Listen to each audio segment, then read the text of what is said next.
Always true. We ask the questions. What is needed in the world? Is that going to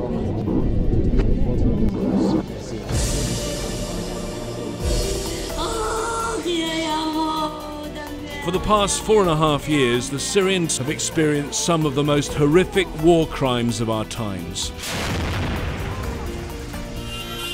From ISIL to the government of Bashar al-Assad, there is, it seems, nowhere to go except out. So millions are leaving, but of course about 250,000 are already dead. Then last week, Russia started bombing various armed groups, threatening Syrian government forces, and by doing so, it may have brought the regime some valuable time. But no matter how difficult it is to imagine a future here, various opposition groups are working and fighting for a post-Assad era. One of them is the Syrian National Coalition. It represents a broad spectrum of people, it says, both on and off the battleground. Today on Talk to Al Jazeera, Khalid Hoja, the president of the Syrian National Coalition, and he responds to the Russian involvement, which he says came just as the Syrian government was about to collapse. Dr. Khalid Hoja, president of the Syrian National Coalition, thank you for talking to Al Jazeera. Can I start with a big picture question? 4.5 years after the start of the uprising in Syria that effectively became a civil war, what is now the state of your country? Unfortunately, after 4.5 years, Bashar al-Assad escalated the violence inside Syria. Since the beginning of the uprising, the Assad regime used all of his weaponry against the civilians. And now we are having the Syrian regime using the barrel bombs, using the Scud missiles, and now using the Russians against the Syrian people. One of the problems, though, is that the opposition to President Assad has been divided. You're well aware of that. And among the opposition is a group that everyone says is brutal and they cannot deal with, ISIL. Who exactly do you represent in Syria? The Syrian National Coalition represents the aspiration of the Syrian people. We have wide spectrum of Syrian society, whether it's the social society, political society, or ethnic society. We have Kurds, Arabs, Christians, Muslims. We have from the leftist side, from the right sides of the political opposition, as well as the local councils, the revolutionary forces, and the armed groups. All they are included in our coalition. You say the revolutionary forces and the armed groups, but you're not in command of any of them, are you?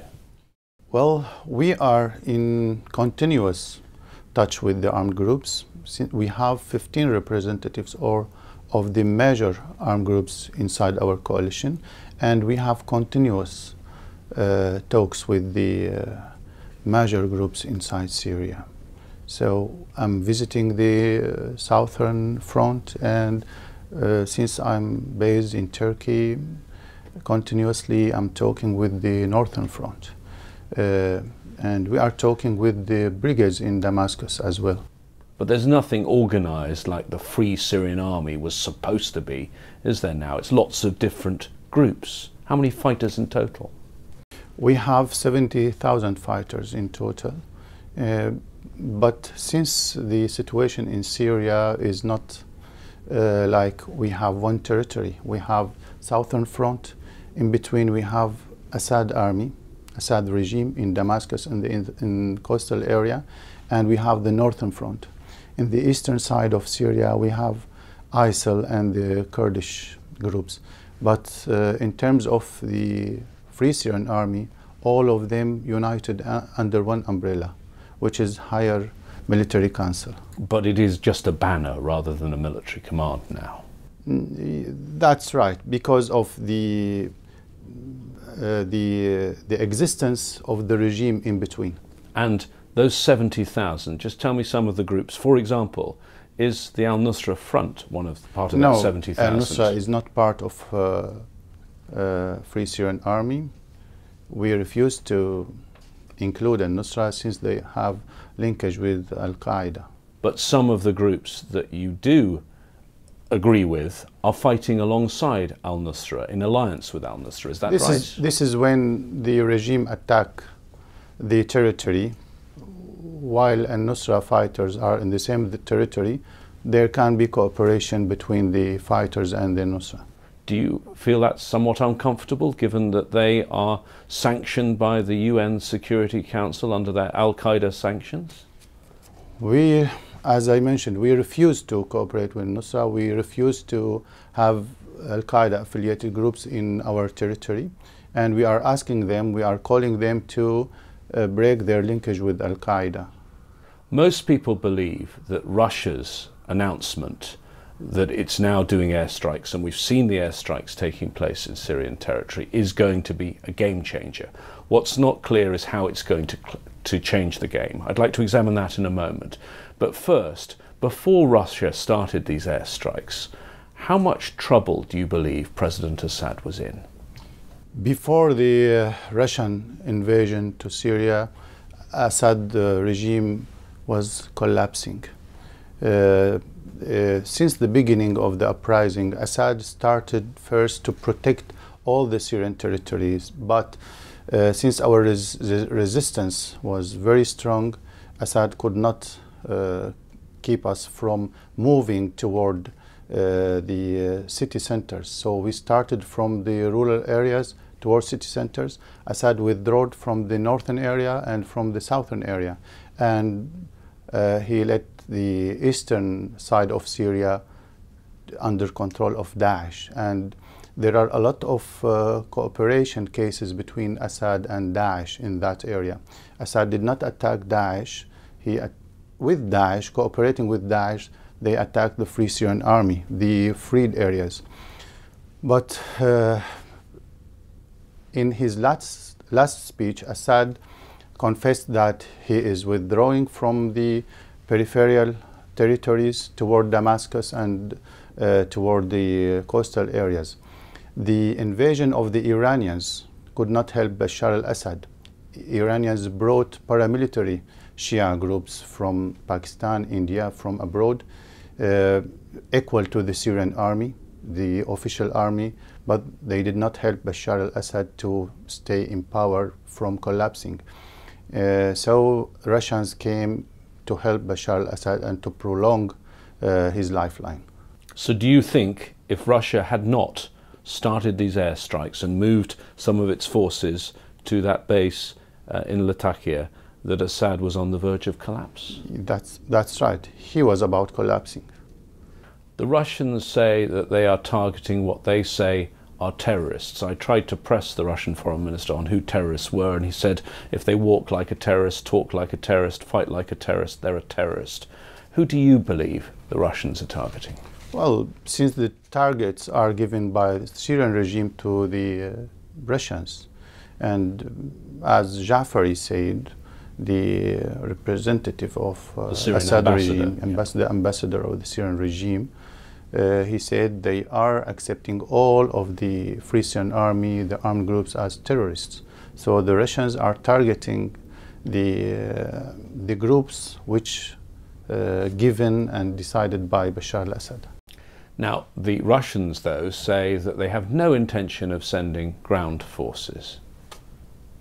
There are ground forces. Since the beginning, they were sending paramilitary groups from Russia without recognizing them as special forces. But there were special forces, Russian special forces, under the umbrella of paramilitary groups.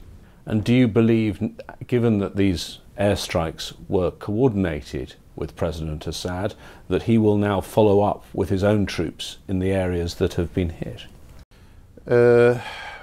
Assad could not come against the revolutionary forces, against the armed groups inside Syria. So he asked the help of the Iranians. Assad army is not fighting. Which was fighting was the Iranians. Now the Russians will coordinate with the Iranians as well as the remained fighters of Bashar al-Assad, of Bashar Assad's army, in order to protect him, in order to keep him in power. So, with that combination of the Russian air power and the Iranians, Hezbollah, and also the remaining parts of the Syrian army, are the opposition forces on the ground now in trouble? We can defend ourselves, whether in the south or in the east.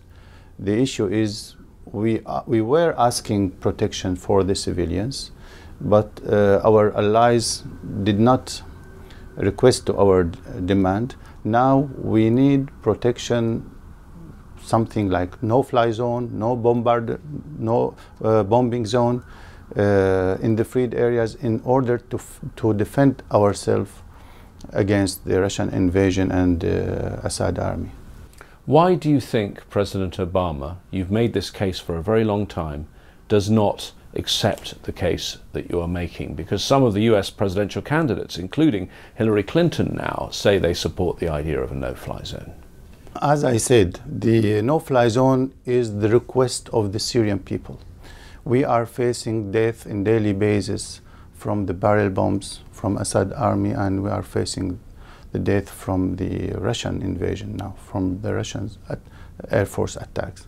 So no-fly zone is a must in order to create stability in Syria, in order to relaunch the political process, in order to reach a settlement in Syria, keep the stability for the region, not only for Syria. But you've been speaking to the Americans, you've been speaking to Secretary of State Kerry. Why do they say no to this idea?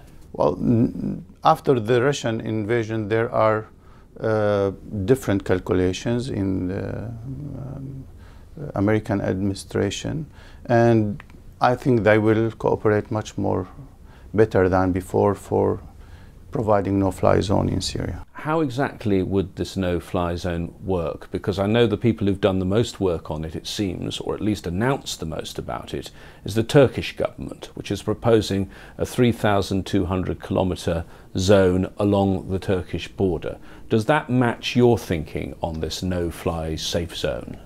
This is a proper place for no-fly zone, but what we need is to have all of the populated territories protected from Air Force attacks, whether it comes from Bashar Assad army or from the Russians now. So what we need is protection for civilians. The Turkish proposal seems to now be possibly supported by France. They seem to be quite keen on the idea. Isn't there a danger, though, and some people have remarked on this, that perhaps the Turks are trying to neutralize the Syrian Kurds, who have been fighting very hard against ISIL? Well, we have the Syrian Kurds in our coalition. The National Kurdish Coalition is a part of our Syrian opposition coalition, and they have their own Kurdish forces, Peshmerga forces, trained in northern Iraq, and we are aiming to contain them in this territory, in no-fly zone territory, in the safe zones, in order to provide stability with the participation of all of the Syrian components. When we are talking about Syrian Kurds, we are not talking about just PYD. We are not talking about YPG. The PYD and YPG are still cooperating with Bashar al-Assad army. And after the Russian invasion, they are requesting the Russians to support them. So they are not opposition. They are still in between and much more closer to the Syrian regime. The real opposition Kurdish groups are dealing with us. They have their own fighters. They have the major support from the Kurdish people. Now, the reason you say you need to protect the civilians, you need this no-fly zone, is because of those barrel bombs. You've heard President Assad say there's no such thing. Just tell our viewers what a barrel bomb is and what it does to the people on the ground. Well, it's some kind of barrels containing TNT and metals, some materials from metals, and sometimes they includes chlorine gas inside it. So it's very big effects. When Assad throw a barrel bombs to a building, the whole building collapses, and the people inside the building facing death and big injuries. You mentioned the chlorine. There is now finally an investigation mechanism that's been set up by the Security Council into who has been responsible for some of these chemical attacks that have taken place recently in Syria. What do you suspect it will find? Well, it's obvious that Bashar Assad is using those barrel bombs, using chlorine gas, and he used the chemical attacks. The important thing is to have accurate measures, accurate steps to punish Bashar al-Assad and preventing him from continuing using those barrel bombs. Do you think you were misled by the Russians? You went to Moscow in the summer and you said the Russian leadership isn't clinging to President Assad. Do you think you were misled by Foreign Minister Lavrov? I did not say that they are not linking to Bashar al-Assad. What they said that they are not stick on Bashar al-Assad. They not adhere to Bashar al-Assad as person. And they were saying that they can't discuss the process with us. We felt that they were flexible toward the political settlement, but later on it was obvious that they used this approach in order to cover their military action in Syria. What do you think will be the eventual outcome of this Russian involvement in Syria? If the Russians continue involving war inside Syria and supporting Bashar al-Assad and continuing like this, this will attract the jihadis from worldwide to come to Syria and fuel the war. This will create instability, and this will create major problems, not only for the region, for the world also. You know that the international community keep coming back to, and the only thing they seem to agree on is what was agreed in 2012, in the summer of 2012, the Geneva Communique. Do you still think that's the way forward, or has Russian actions changed things completely? We are still committed to Geneva Communique, and we are demanding to relaunch the political negotiations, but now we have to stop killings inside Syria. After the Russians' invasion, a lot of innocent people are being killed. The regime is continuing committing war crimes against the Syrian people. So we cannot relaunch those political talks unless we protect the civilians, unless we create stability inside Syria. So is that a precondition now for you being involved in any future talks? It's a must. It's a must. We cannot convince our people to restart political talks while they are facing barrel bombs and death. Now, Mr. de Mistura, Staffan de Mistura, the UN envoy, has been doing a lot of work on the potential transition. Some diplomats have described it to me as creative thinking. The suggestion that perhaps to bridge this gap, President Assad could stay on for a bit and then move to a ceremonial role, and this would be a way of getting over this central problem of whether he should stay or go. What's your view on that idea? Well, if we keep Bashar al-Assad in power, even for one day, this will recall the scenario of Yemen, the scenario of Ali Abdullah Saleh. He kept with some ceremonial powers, but he had his own forces. But look what they did in Yemen. They led Yemen to division, and they created more chaotic situation in Yemen. Bashar would do the same if he stays in power. But you know that on his side, and this has to be decided according to the Geneva Communique by mutual consent, they say he must stay, and he's proven over 4.5 years he's prepared to do whatever is necessary to stay in power. Well, when we are talking about mutual consent, it should be agreed by the both sides. And since the Syrian people are refusing to recognize the legitimacy of Bashar al-Assad, even for one day, we cannot put this as a condition. We cannot say Bashar al-Assad can stay in power, and we cannot impose this condition to the Syrian people.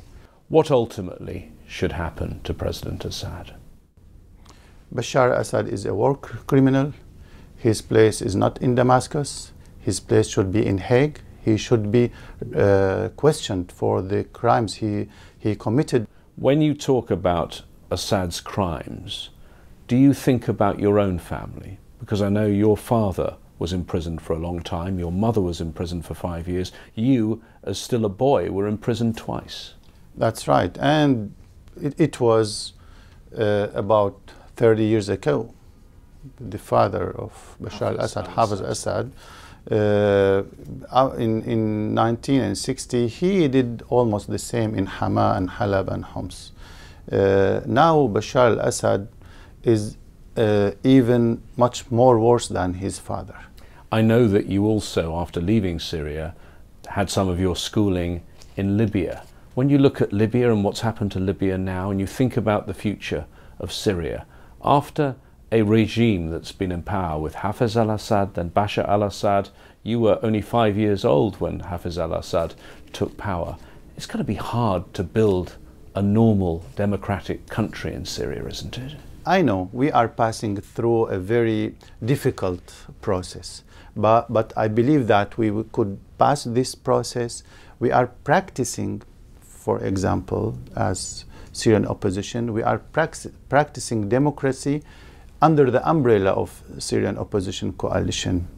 We have a wide spectrum of Syrian people practicing democracy and participating in decision making.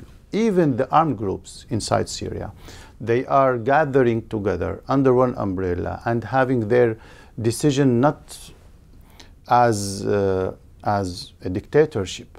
All of the representatives of the armed groups are gathering and having their decision by consultations, by democratic behavior. So this will reflect for the future of Syria and will prevent some unwanted scenarios like Libya and Somalia. You paint a very positive picture that I think some wouldn't agree with of the armed groups, but even if you got rid of President Assad now, you'd still be at war against ISIL, wouldn't you? For sure, we have to get rid of ISIL. But I believe that if we can topple Bashar al-Assad regime and create a democratic regime, ISIL itself will disappear from Syria because it's being supported from the intelligence of Bashar al-Assad and intelligence of the Iraqi regime. You know that the freeing the extreme groups from the intelligence services of Bashar al-Assad and the Maliki regime was at the end of the 2011, and those extreme people established ISIL. So they are getting a lot of support, a lot of intelligence from those regimes. So if we get rid of those regimes, we can create stability and we can get rid of extremism and ISIL as well. Even if you manage to stop the bloodshed, after more than 4 decades of dictatorship, after 250,000 people, after the physical and infrastructure damage of Syria and the psychological damage on the people of Syria, how long would it take to rebuild a new country? Whatever, how long it will take, the important thing is to prevent more killing, as well as long as Bashar al-Assad and dictators like him stays in power. It means more killings, more chaotic situation, more extremism. So we have, it's very important to act very fast. It's very important to prevent killings. It's very important to provide protections for civilians. So if we stay without doing anything, it means more killings, more chaos in the area. Dr. Khalid Hoja, President of the Syrian National Coalition, thank you for talking to Al Jazeera.